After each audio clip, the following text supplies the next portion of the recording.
मैं कंवर सिंह ईश्वर की शपथ लेता हूँ।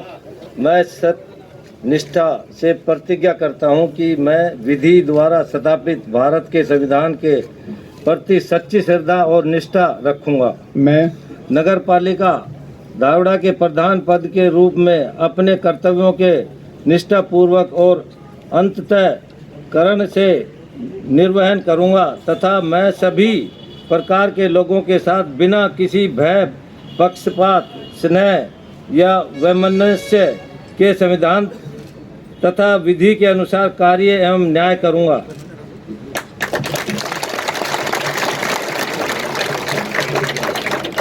जय हिंद, जय भारत। साइन करना।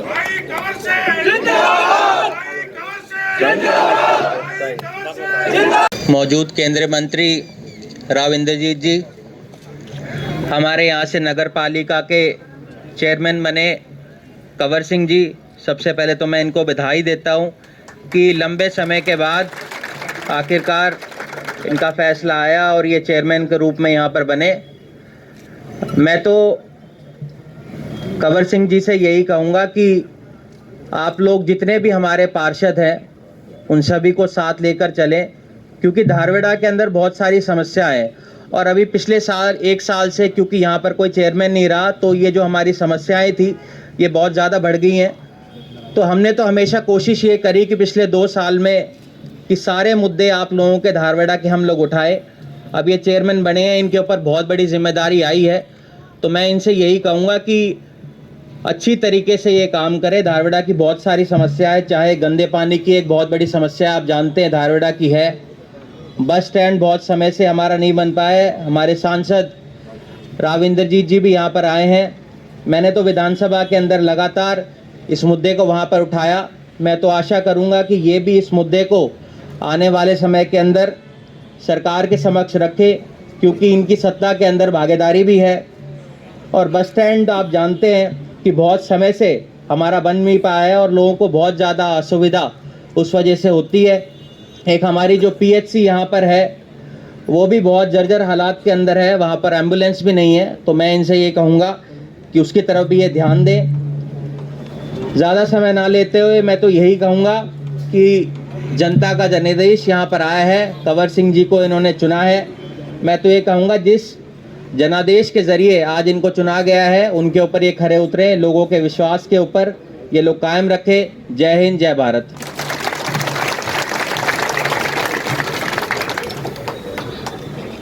बहुत बहुत धन्यवाद सर।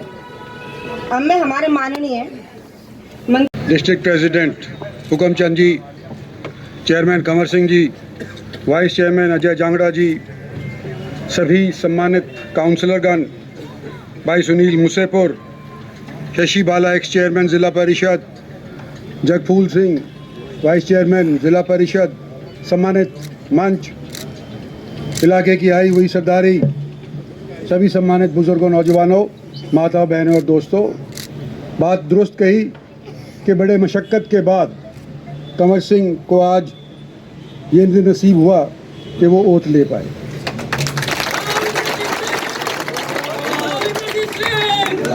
हालांकि जनता ने चुन लिया था,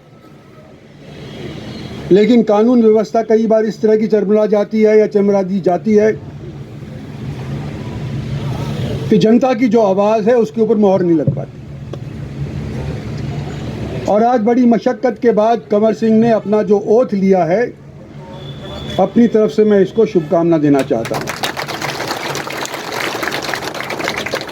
और धारवेड़े के चुनाव के अंदर, कमेटी के चुनाव के अंदर आपने सबने मेरे समझ से हिस्सा लिया होगा। सदस्य बनाए, वाइस चेयरमैन बनाया, सिर्फ चेयरमैन रह गया। लेकिन जब 80% 90% लोगों के चुने हुए नुमाइंदे कार्यरत थे और हमारा सहयोग इनको था, तो मैं नहीं समझता कि कोई खास रुकावट धारवाड़ा के डेवलपमेंट के अंदर कोई आई होगी।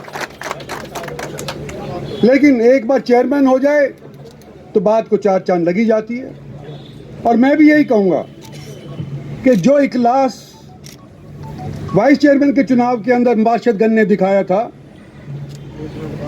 जिसके फलस्वरूप हर एक वार्ड के अंदर काम होना शुरू हो गया था। हमारी पार्टी की तरफ से हो गया था, कुछ सेंट्रल सरकार डायरेक्ट पैसा देती है उसके माध्यम से हो गया था। वो इनके ओथ लेने के बाद उसके ऊपर 4 चांद लग जाएंगे और रफ्तार बढ़ जाएगी। समस्याएं अनेक।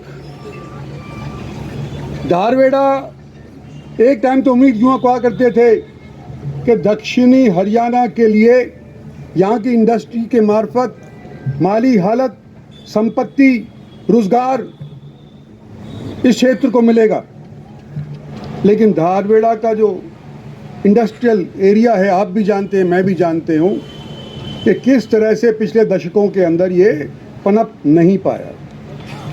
और दुर्भाग्य ये हुआ कि बगल के अंदर एक और इंडस्ट्रियल एरिया खड़ा हो गया जो पनप रहा है और जिसका पानी गंदा होकर के हमारे यहाँ तक हमारे को प्रदूषित कर रहा है। भिवाड़ी के पानी के लिए संज्ञान नेशनल ग्रीन ट्रिब्यूनल तक हो लिया। भारत सरकार की तरफ से अनेक बार आदेश आए कि दोनों डीसी बिठाए जाएं, अलवर का और रेवाड़ी का, और उनकी मुलाकात भी कई बार हुई। नेशनल ग्रीन ट्रिब्यूनल के सदस्य के सामने इनकी मुलाकात हुई, लेकिन फिर भी अभी तक ये मामला हल नहीं हो पाया है। अभी हाल ही के अंदर मैं बताना चाहता हूं आपको कि वीडियोग्राफी आज के दिन वो ऊपर से ये नए वाले जो ड्रोन होते हैं इसके माध्यम से करी जा रही है। दूध का दूध, पानी का पानी हो जाएगा। और उसके ऊपर हम भारत सरकार की तरफ से पूरा बल देंगे कि राजस्थान सरकार भी इसके ऊपर पाबंदी लगाए कि यहाँ राजस्थान का गंदा पानी, भिवाड़ी का गंदा पानी, प्रदूषित पानी जिसके अंदर आर्सेनिक हो, केमिकल्स हो, अनेक शनेक खराब जिंदगी को करने वाले केमिकल्स हों, वो वहीं तक सीमित रखे जाए। हमारे कांग्रेस के विधायक हैं, मैं पहले कांग्रेस में था, मेरे भी जानकार हैं गहलोत साहब, इनके भी जानकार होंगे। मैं एक दिन जब वो दिल्ली आएंगे, गहलोत साहब को पकड़ करके कहूँगा जी कि हमारे धारवेड़ा का उद्धार करो, ये पानी हमारे यहाँ नहीं आना। सब जगह ट्राई कर लिया लेकिन रह गया अभी तक मामला। तो इसको अभी हमने करना है और मैं कहता हूँ आपको, आपके सबके बीच के अंदर कि इसके करने के लिए पूरा जोर इंद्रजीत सिंह लगाएगा। इसके अंदर बस स्टैंड का जिक्र आया, धारवेड़ा के अंदर तो तावड़ू से रोड आती है, वो शहर के अंदर नहीं घुस सकती। इस तरह की हालत जर्जर हो गई है उसकी, मुझे भी मालूम चला है। जब इंडस्ट्रियल एसोसिएशन ने मेरे को यहाँ बुलाया था उस टाइम भी मेरे को मालूम चला था। तो मैं आप लोगों को यूँ कहना चाहता हूँ कि धाड़ियों का चाहे बस स्टैंड हो, बस स्टैंड की समस्या एक और अनेक है। कई हरिजन भाई भी यहाँ पर होंगे। 2 जगह प्रस्तावित है।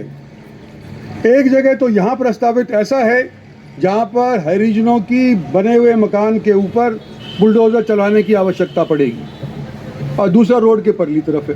तो एडमिनिस्ट्रेशन के यहाँ पे सारे बैठे हुए, उनको मैं ये कहता हूँ कि बस स्टैंड बनाना लाजमी है, ज़रूरी है, लेकिन ऐसा हो कि लोगों को कम से कम तकलीफ हो, इस तरह की व्यवस्था आप बना करके बस स्टैंड बनाने के लिए यहाँ से सुझाव हरियाणा सरकार को दीजिए।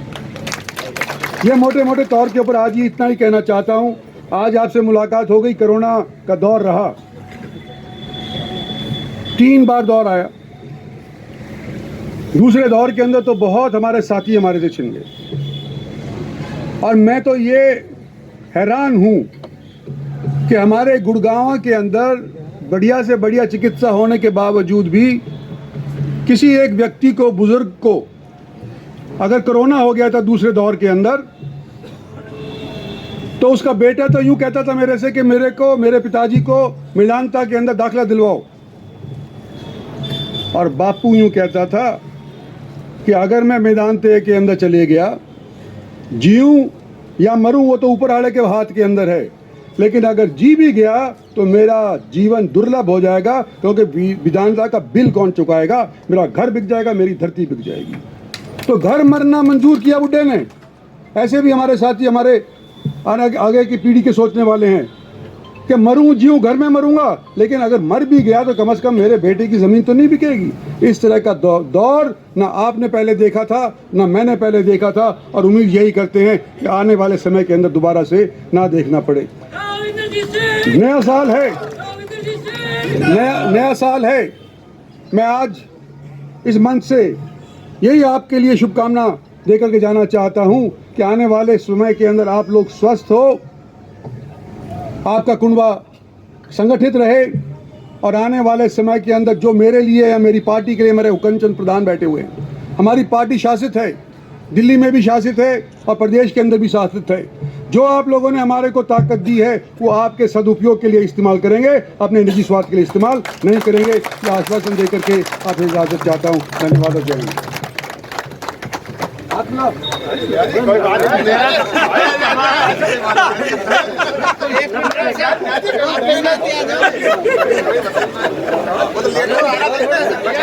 बहुत बहुत धन्यवाद सर।